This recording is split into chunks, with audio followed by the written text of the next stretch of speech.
Good afternoon, everybody. So representation, hi Jhett, representation and inclusivity is very important. I'm right here.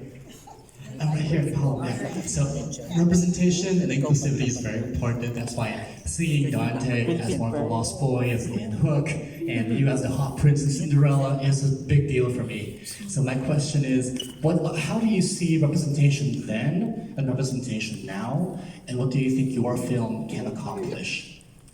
I think I will let Dante and Paolo answer that because they're the veteran Filipino actors in Hollywood. Great, thank you.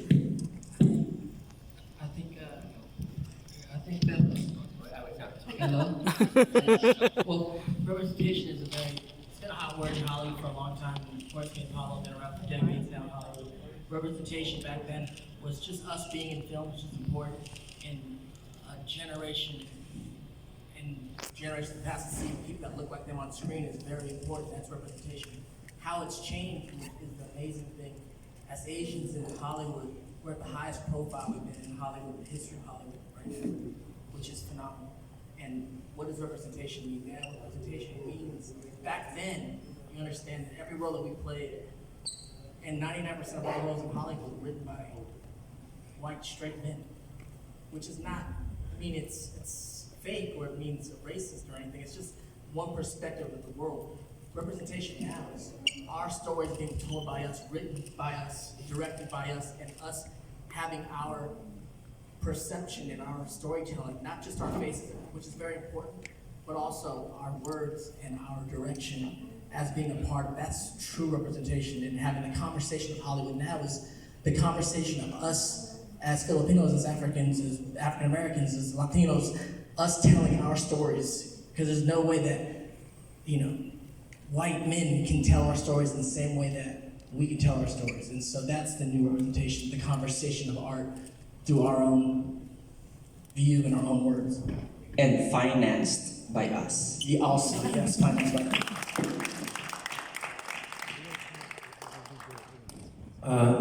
Yeah, I think I got better mics. Maybe have a better voice. Basically, what Dante said, he pretty much covered it all. I would like to add to the fact that I don't know how the experience was for you, Dante, but for me, I felt very fortunate and very grateful to be a part of a high-profile movie that had a multicultural cast in it. And what we see now, today, as far as representation, is that it doesn't necessarily have to be a multicultural cast. You can have a cast full of Asians and it be an incredibly entertaining experience. So I'm really, really hopeful for the future. I'm already grateful for today. And I know that I personally am being inspired by people who say that they've been inspired by the work that Dante and I have done in the past. So it's this really beautiful cycle that keeps coming back around. Thank you. On that side, who wants to take the first question before you? Okay. Ayan. All right. Come on. Hi everyone. So first and foremost, I'd like to congratulate the entire team for putting up something this brilliant because to me it was like everything. There were points that I was like laughing, and then there were points that I was actually crying because it really tugged the heartstrings. I mean, I really felt it. So first and foremost, I think I really like to commend all of you for coming up with something this big. Because I think it hits home because my brother is actually in the US, so it kind of like separates the both of us in terms of geography and everything and changes. So what do you think, I'd like to direct the question to Paolo, what do you think is the greatest discovery that you found out while making this film? Did you say the greatest Discovery, yes. The For greatest yourself. discovery for myself? Yes. The greatest discovery that I found out for myself is that it is an incredibly humbling experience to be in a movie with fellow Asian actors, producers, writers, and also people of color who are behind the camera and in front of the camera as well. it gives a sense of home that I've never felt before shooting a movie, if that makes sense. And so that was the greatest discovery. Really, really incredible. And also, Geneva Carr is incredible too. Thank you. Sorry, can I just do one more follow-up for Director Jhett?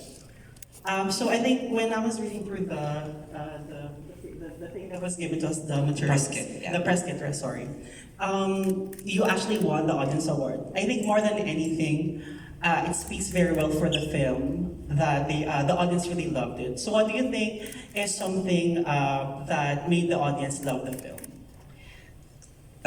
Just to put context on that win, there were 125 films accepted by Soho International Film Festival, and only 8 were nominated for Best Picture. I was surprised that we were nominated for Best Picture, because usually these kind of film festivals, they go for the drama, the Parasite, the heavy drama, the new films. And that was a shock for me. And then from the 8, where the pool of the audiences were allowed to vote. So once an audience member comes out of the theater, they can vote between 1 to 5. So meaning we scored the most. It's because probably, based on the people that saw it in New York, they came home, leaving the theater hopeful and joyful, because again, we presented something that's new. We didn't have any superpowers. We didn't have over-sexualized Asians. We're trying to normalize the narrative that we can do normal things too. And we were just so happy that, it resonated to them and voted for us. All right, thank you. Okay, on this side. 1, 2, okay, Dennis.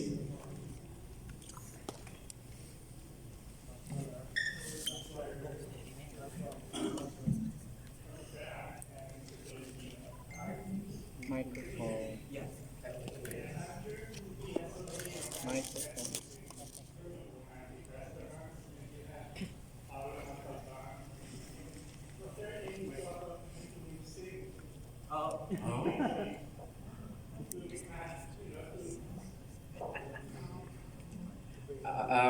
When I wrote the script, I had not really envisioned it as anything musical, honestly. But I love karaoke. I love to sing. It's like every other Filipino. You had me rapping. You had me rapping, Mike. But I had Dante do a rap, so I ended up writing that hip hop rap for Dante to sing with Scarlett, because I kind of come from that hip hop generation. In fact, the funny story behind that was I was trying to get a different hip hop song and the rights to a real hip hop song, and we couldn't afford it. So Jhett goes, well, it's either we don't use that scene, or you just write a rap for that scene on your own. I said, oh, I can do it. So they ended up writing that. And knowing that Dante and I kind of grew up in the same kind of like generation of hip hop, we used to be, out there, a hip hop dancer. I was like, he definitely can do this. And so I wrote it, and beatboxing and everything, and he did it great. And Scarlett was so cute. She was wonderful doing it too. There's something musical about us as a culture, and like dancing and everything, so it's in there. It's in the mix. So Sequel, definitely. maybe the next time. Sequel, we need to hear Paolo sing. Yeah, for next sure. time, Paolo, it's coming. Yes. Be ready.